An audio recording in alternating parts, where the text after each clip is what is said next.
the 15 ways to grow your coaching business during social distancing, right? Like, so what Mm. are the different things that you can do even right now, along with capturing your emails, but what could you really do to grow your business right now? So here are these 15 ways.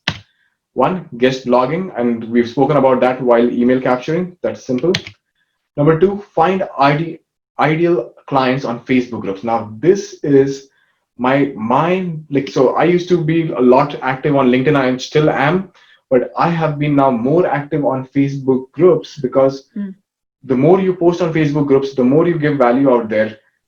People are constantly coming to my profile, looking at the link on my header where I say that I'm helping coaches, clicking on the schedule a meeting like link that I have, Mm. and they're scheduling constant meetings with me. So I really feel Facebook groups are like should be on top priority if you don't have that right now. Constantly post, right? You're not constantly posting saying like take my services, but you're constantly giving value based feedback, and you're giving like you're making yourself the authority for that group.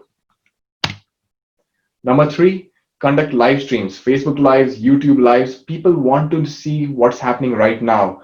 So during the social distancing time, if you have a video that is just posted on a feed, people may not be as interested as like they are seeing a live stream, because now they can quickly ask you questions. You can give them feedback, and like live streams really work out well. Now I know that YouTube live streaming, I think you need to have like 1,000 subscribers or so, and only after that it'll allow you to have live streams. But otherwise, Facebook, you can have live streams on your user profile, on your Facebook group as well, and that is like really important. The number one reason for Facebook live streaming like to work is you need to have engagement within the first 15 minutes of your live stream. Okay. So what happens is even if you have 5 people or 10 people joining you at that time, right? Like which is a small audience, if you ask them like, hey, can you guys tell where you are from, like in the comments below, you've seen those, right? Like in the live webinars, Mm-hmm. why they do that?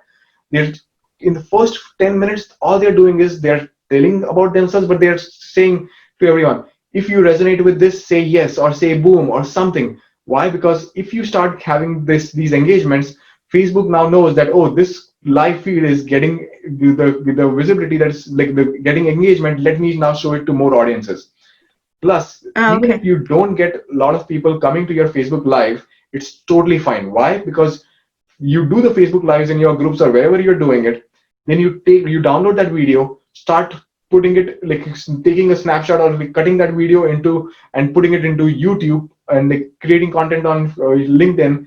Just take that same content that you have already created and start putting it into different areas, and then start Mm. driving people to your Facebook Lives from those contents. By you create smaller pieces of content, you're telling people that you will conduct Facebook Lives every Saturday at 10 o'clock, whatever the time is. That way people are now getting to know more about it, and you're already Mm. building your content. You already have the reasons why people should come see you. So everyone starts small, so it's totally fine. But the way to get more people is to have engagements in the first 15 minutes, and that is what Facebook thinks that it is now in. Then number four, start your podcast. There's so many people when they drive, they're listening to podcasts. Podcasting is like super, super good. Why? Like two reasons. One, when you're interviewing someone, you're learning something. When someone is talking about it, they are being shown on your platform and they get the attention. But as they are as they are being shown on your platform, they are going to promote your platform to others, saying, "Go check this podcast," and in your podcast description, you will have your business information listed. So podcasting is important. Now, I know a lot of people, like there are 15 items that I'm going to talk about, right? You cannot do everything. It is, I would not recommend everyone to just start doing all of these pieces, but you take one piece, okay, and focus on it and like just go with it. So my one piece, if like when you complete this whole piece thing, is the Facebook groups. That's what I'm focusing on right now. That is like the big area Mm. I'm doing. But for someone else, it could be podcast. Someone else, they could have like live streams, whatever they want to do.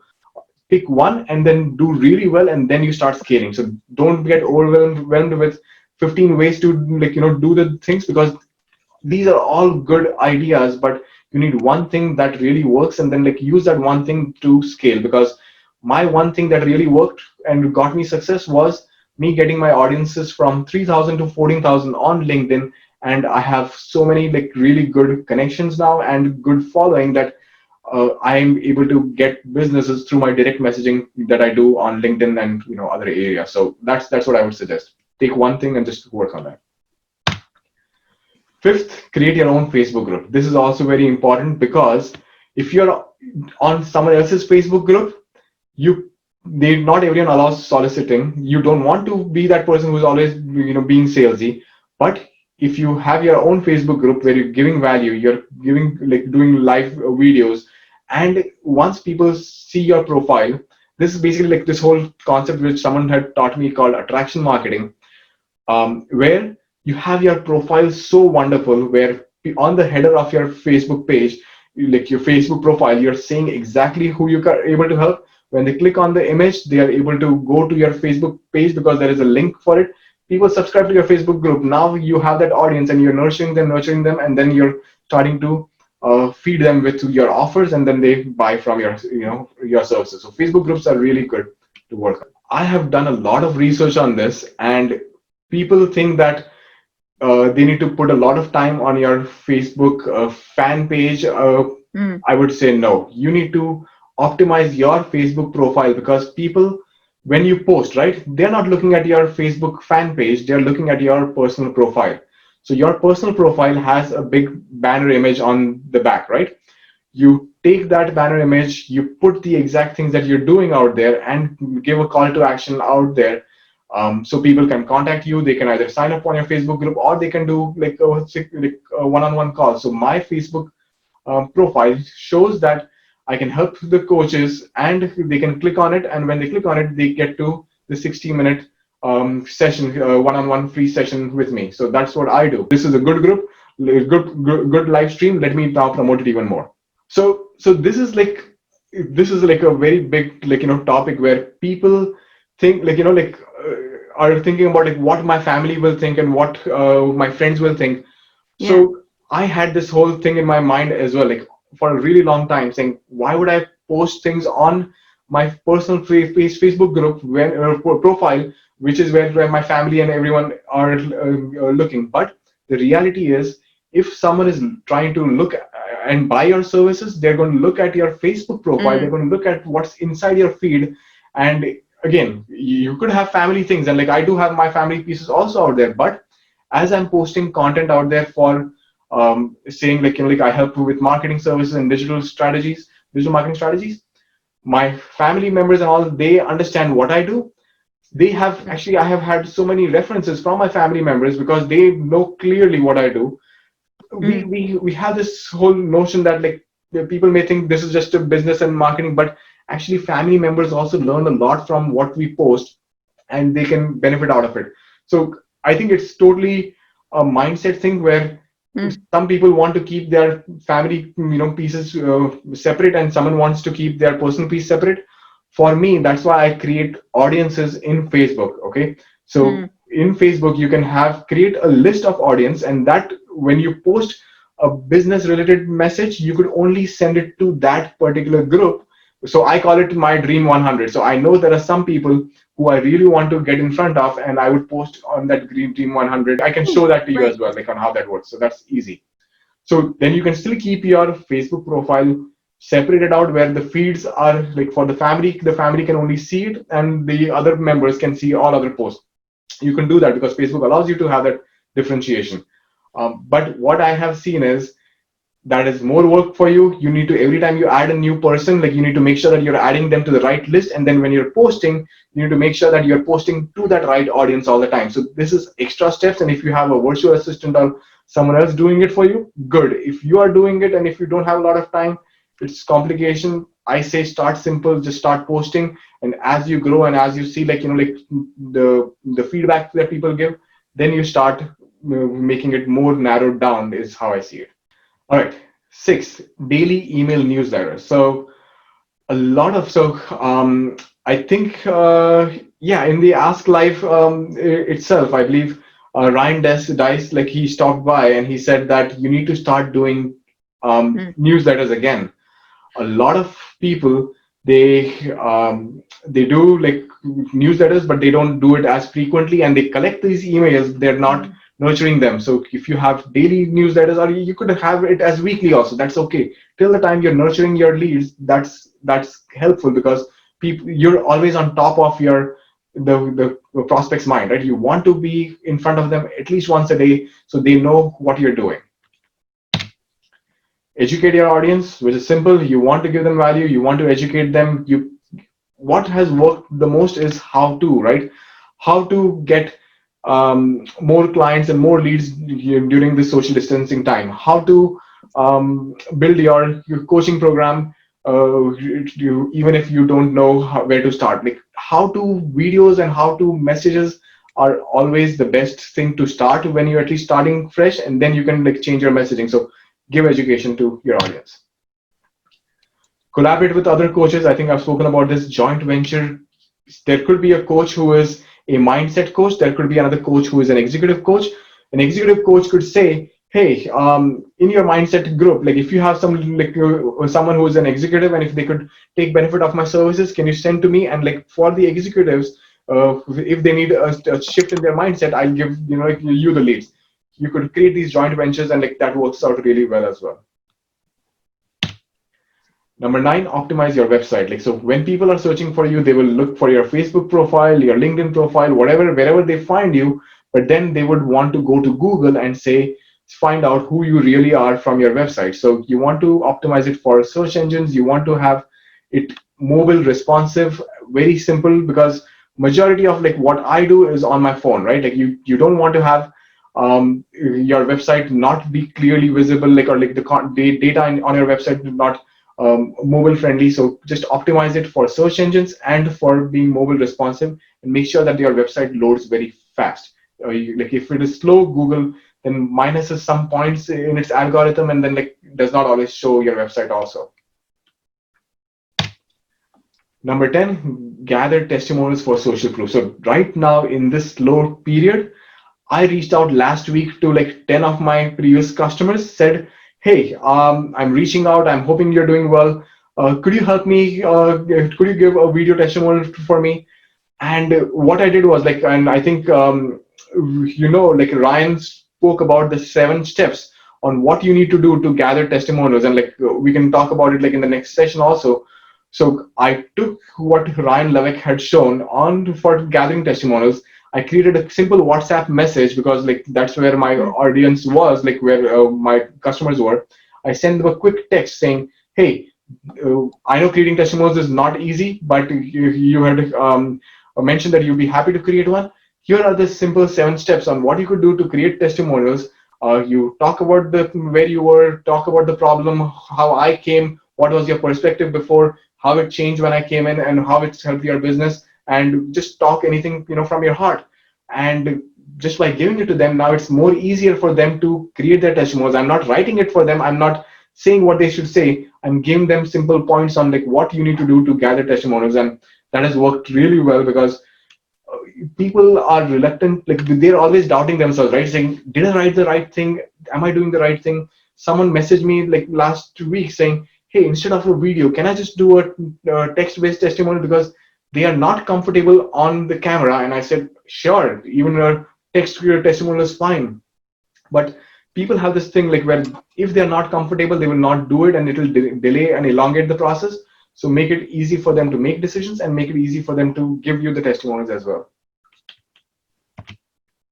11, so show value with free coaching calls. So again, I think this is simple. Most of the coaches start with a free 15-30 minute session where you give value, show what you can do, and then like people are able to resonate. And then at that point, you can understand their problem. You can then start closing. There are too many different ways of how you can close them. So there is a first schedule getter, like where you have someone who could just book appointments for you, where they're being on a 10-minute call with that person, saying, making sure that there's you're getting the schedule, and then like you could close them, or you could do it all in one session. Depends on how you lay it out. Okay, then 13, get speaking opportunities. Like I did like a recent LinkedIn article and a Facebook post on like where you could get speaking opportunities and what you could do. Again, right now with this whole COVID-19, like we don't want to be speaking in front of real audiences just because of the situation, but you could take this time to build the relationships and start getting speaking opportunities so that you, when things are back to normal, you could be that authority to say like, hey, I have like four areas that I have speaking opportunities for. And a lot of these, like, so if you go to the meetup groups right now, most of them are doing virtual meetups. Actually, almost all of them are doing virtual meetups now. You could be one of the guest speakers and now say, so the what I've seen work well is, I'm also part of like another meetup group, which a friend of mine, like he's the main organizer. What he does is he teaches people how to code, right? Code so that they can like learn and they can get good jobs for. So when during that time, someone approached to us saying, "Hey, I see that this topic is something that a lot of people in the meetup were asking. I know about this topic. Would it be okay if I spoke on this topic for 20 minutes in your next session so that it could help your audience?" And we said yes to them because that was a topic that a lot of people wanted to know. We got someone who was an expert at it, and then we gave them that opportunity, and that person was able to speak amongst like those members who attended. So you could just listen to what people are asking in the current meetups, and then you could start giving like taking that one particular topic and say that, hey, I can talk on this topic, and start reaching out to these meetup audiences. So I have two strategies for this, right? One is with the meetup audience, right? Like, or the meetup admins, right? So whoever the organizers are and all, you need to start building really good relationships. So like, because you have joined groups, you can start messaging these organizers and just start introducing yourself and like say thank them for the meetup that they did or give them something. Once you have the relationship, you can start asking for like the areas like saying, can I go and start speaking. The next step is Facebook groups. What I have done is I've asked my virtual assistants to start gathering a list of Facebook groups which I'm part of, and start listing out which ones of the groups we are going to have. So you would have Facebook groups, you have Facebook admins. My virtual assistants, they are taking the Facebook admins and starting to add them as my friends. So like I know like ClickFunnels has like 100,000 or 200,000 members. So they have like 17 or 15 moderators and admins. I am now trying to get in front of all of them saying, hey, how are you doing? Like I'm trying to build relationships with them. Why? Because the one time that I want to now ask them for a speaking opportunity or to ask them for an opportunity where I can share my product and my services, usually like I've seen that if I build a good relationship, they would not say no to that. So this is a very important piece where start connecting with the people who are the admins or moderators or organizers for Facebook groups and the meetups, because these are the people who are controlling these lists that they already own. And if you have a relationship, you can ask for favors then. Number 14, double down on content creation. So right now is the time where people are more on social media, people are more on the networks, like where they are just consuming information, right? So there was a time where I was like an information addict, where all I used to do was consume and not produce. And then like I made a mindset change, right? Saying I don't want to be a consumer, I want to be a producer. That's why I'm creating content, I'm helping people, I'm giving them value. So you need to take this opportunity right now and start giving out more valuable content on different platforms. I have not used TikTok yet, but I am going to venture into TikTok as well. Like it is just booming, and I want to start seeing like what traction like does it give. And the last one, write a book. I think writing a book does not. I'll give you the slides. Okay, so you don't like if you want to take pictures, that's okay, but I'll give you the slides. So don't worry about it. So write a book is you. I have written 4 books. None of these 4 books have made me a millionaire, but they have given me the authority in these areas, right? So people ask me questions on how to negotiate. Like I've done so much on negotiation. I've set up events. I've been part of groups where we have set up events for 5,000 members and more, like, and like doing multi-million dollar deals with hotels to have these like big events. So like once you know of something, write a book, or you could ghost write, right? You could have someone write it for you. You could just record a video out of it, and then someone else will write it for you, transcribe those notes, and create a good structure out of it. And now you are the authority, and you have a book in your name. And when I started again, like I wrote my first book like maybe like 4 years ago. The it was easy to be on like Amazon's like category as like, like the number one author and all that. And like there were times when like on some days I would show up on some category as the number one author for that particular niche. You could easily do that, take a snapshot of it, and then like now you can show it to your audiences saying like you are an authority, having a number one rating. And because Amazon is so fluid like Kindle, you could be the number one on one day, the next day you could not be, but that doesn't matter. Even if you were number one on one day, you still have the ability to tell your audience, hey, this is what I've done, this is what Amazon got me as number one ranking, and I can talk about my topics and I know what I'm doing. So it builds you the authority. It does. I don't see books as like, at least for me, as the main source of revenue, but it is giving people the visibility of what I'm doing. I'm able to help and impact more people. And I think you want to be seen as the authority, and like authors are really like someone who like people still want to like connect with authors, and they want to interview them and ask them things. So it's good to have the book as your resume, is how I see it. All right, so these were the 15 ways to grow your coaching business during social distancing.